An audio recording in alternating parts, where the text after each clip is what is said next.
Assalamualaikum. I am Muhammad Dilawar and welcome to my YouTube channel ins.physics. I hope that by the grace of Allah Almighty everyone will be fine. Today lecture we will discuss our next topic of electrostatics, topic number 12.10, whose title is electron volt. Before we proceed to our topic, let me discuss one example related to our previous topics, electric potential. Statement of example is two opposite point charges, each having magnitude q, are separated by a distance of 2d. दो point charges हैं, opposite point charges हैं, दोनों का magnitude same Q coulomb है। इन दोनों charges को separate किया गया from centre to centre with a distance of 2d. What is the electric potential at a point P?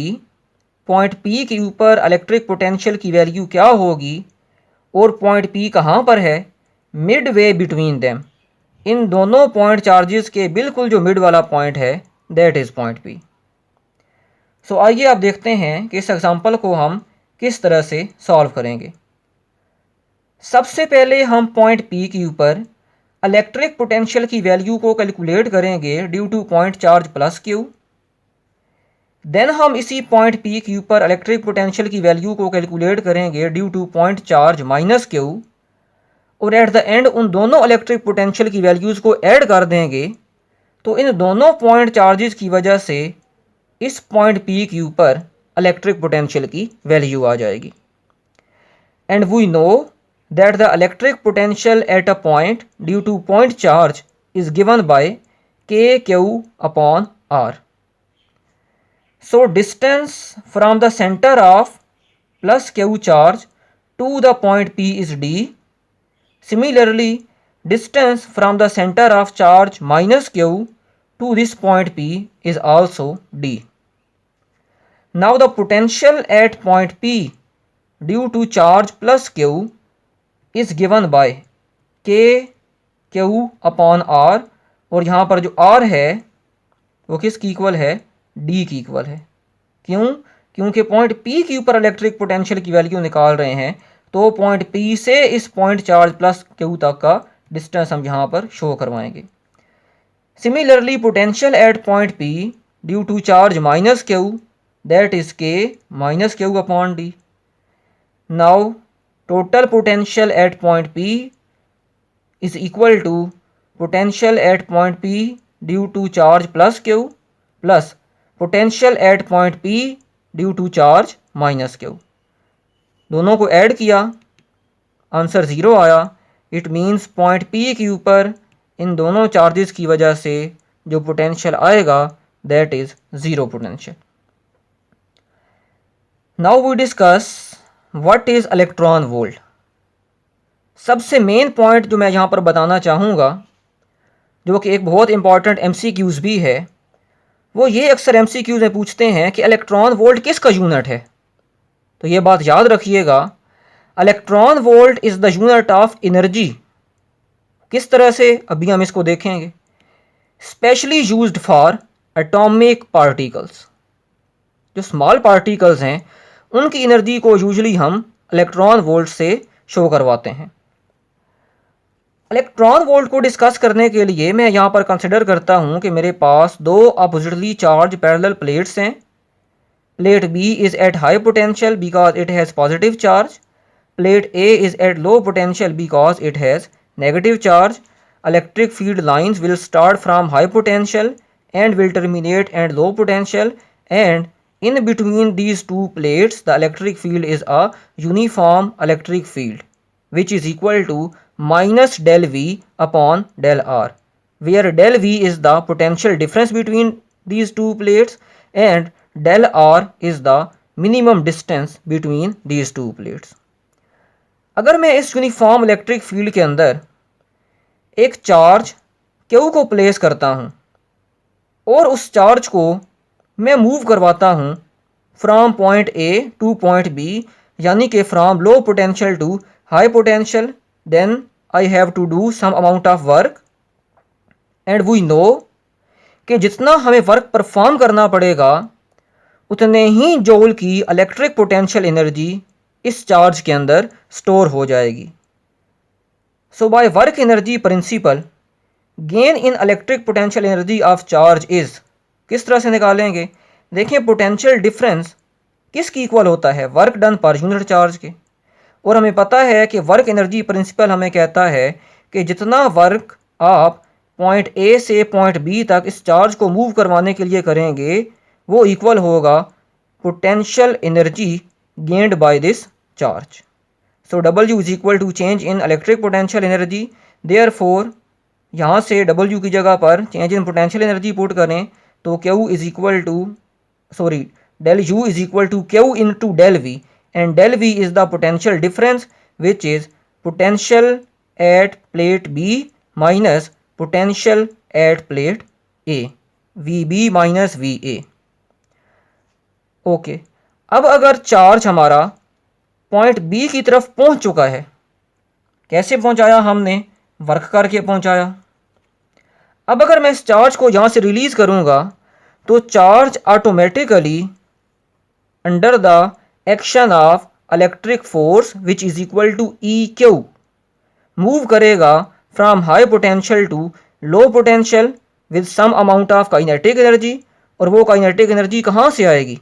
जो पोटेंशियल एनर्जी हमने वर्क करके स्टोर करवाई थी, ये चार्ज उसी पोटेंशियल एनर्जी को कंज्यूम करता हुआ, उसी पोटेंशियल एनर्जी को खर्च करता हुआ और उसको काइनेटिक एनर्जी में कन्वर्ट करता हुआ हाई पोटेंशियल से लो पोटेंशियल की तरफ मूव कर जाएगा। कैसे? तो देखें, when charge Q is allowed to move freely from high potential to low potential, then it consume its electric potential energy into kinetic energy। अब law of conservation of energy, change in potential energy is equal to change in kinetic energy। इसका मतलब है कि जब charge move करेगा high potential से low potential तो जो वर्क करके हमने इलेक्ट्रिक पोटेंशियल एनर्जी उस चार्ज में स्टोर करवाई थी, अब चार्ज उसी इलेक्ट्रिक पोटेंशियल एनर्जी को खर्च करता हुआ, उसी इलेक्ट्रिक पोटेंशियल एनर्जी को काइनेटिक एनर्जी में कन्वर्ट करता हुआ हाई पोटेंशियल से लो पोटेंशियल खुद ब खुद मूव कर जाएगा। सो अब हम डेल यू को रिप्लेस कर सकते हैं चेंज इन काइनेटिक एनर्जी के। So change in kinetic energy is equal to Q into del V. And if particle is an electron, अगर इलेक्ट्रिक फील्ड के अंदर जो पार्टिकल है वो एक इलेक्ट्रॉन हो तो मैं Q को रिप्लेस कर दूंगा E से, Q को रिप्लेस कर दिया E से। And we know that charge on electron is 1.6 10⁻⁻⁹ coulomb. And if potential difference between two plates is 1 volt then change in kinetic energy is equal to 1.6 multiplied by 10⁻⁻⁹ joule. Joule कैसे आया? Coulomb into volt is equal to joule by the definition of electric potential। So अब हम electron volt को define कर सकते हैं। कैसे? the amount of energy gained or lost by the electron as it moves through the potential difference of 1 volt। so 1 electron volt is equal to 1.6 10⁻⁻⁹ joule। so देखें, joule is equal to, it means इस side पर भी जो electron volt expression है, जो term है, that is also unit of energy. So ये relation very important, हमारा जितने भी न्यूमेरिकल्स हैं उनमें बहुत ज़्यादा यूज़ होगा और वेरी इंपॉर्टेंट MCQs है, तो इसको आपने माइंड में रखना है। Now we move on very important example number 12.4। Previous जो सेकंड ईयर के पेपर्स हुए हैं उसमें एज अ शॉर्ट क्वेश्चन भी ये एग्जांपल आई हुई थी। तो स्टेटमेंट है a particle carrying a charge of 2e। एक पार्टिकल है, उस पार्टिकल के ऊपर कितना चार्ज है? 2e, यानी कि जितना चार्ज एक इलेक्ट्रॉन के ऊपर होता है उससे डबल चार्ज उस पार्टिकल के ऊपर है। Falls through a potential difference of 3 volt. और वो पार्टिकल फॉल करता है कितने पोटेंशियल डिफरेंस वाले रीजन के अंदर, 3 वोल्ट के पोटेंशियल डिफरेंस के अंदर। Calculate the energy acquired bye it, बताएं कि उस पार्टिकल ने कितनी एनर्जी हासिल की, गेन की। So data charge on this particle is 2e coulomb, potential difference is 3 volt. So मैंने यहाँ पर कुछ डायग्राम से भी समझाने की कोशिश की है कि फॉर एग्ज़ाम्पल ये जो पोटेंशियल डिफरेंस है इन दो प्लेट्स के दरमियान वो कितना है, 3 वोल्ट है। और ये चार्ज Q जिसके ऊपर चार्ज है 2e, वो इतने पोटेंशियल डिफरेंस वाले रीजन में फॉल कर रहा है, तो बताएं ये कितनी काइनेटिक एनर्जी गेन करेगा। So we know that change in kinetic energy is equal to Q into del V and charge on the particle is 2e, potential difference is 3 volt, so change in kinetic energy is equal to 6 electron volt। अब देखें energy का जो ऐसा unit है वो joule है, तो हमें जो एनर्जी कैलकुलेट करनी है वो भी जूल में ही कैलकुलेट करनी है। सो अब देखें यहाँ पर कि ये है electron volt, 1 electron volt, and we know that 1 electron volt is equal to 1.6 multiplied by 10 raise to the power -19 joule. So 1 electron volt, ये एक्सप्रेशन पुट कर दिया क्योंकि इक्वल है इसके। So the kinetic energy acquired by the particle having charge 2e when it falls through a potential difference of 3 volt is 9.6 multiplied by 10 raised to the power -19 joule। सो इस electron volt topic से related काफ़ी जो हैं वो छोटे छोटे numerical based MCQs बन सकते हैं, तो जस्ट आपने इस एक्सप्रेशन को माइंड में रखना है। सो अगर तो हमें वो न्यूमेरिकल में कह देता कि एनर्जी कैलकुलेट करें इन इलेक्ट्रॉन वोल्ट, देन हम जस्ट क्या करते, यहाँ तक हमारे पास जो क्वेश्चन था, जो न्यूमेरिकल था, वो कंप्लीट था। लेकिन उन्होंने सिर्फ इतना बोला है कि एनर्जी कैलकुलेट करनी है। सो एनर्जी का ऐसा यूनिट जूल है, तो इसलिए हम जो फाइनल एनर्जी कैलकुलेट करेंगे वो in term of joule he calculate करेंगे।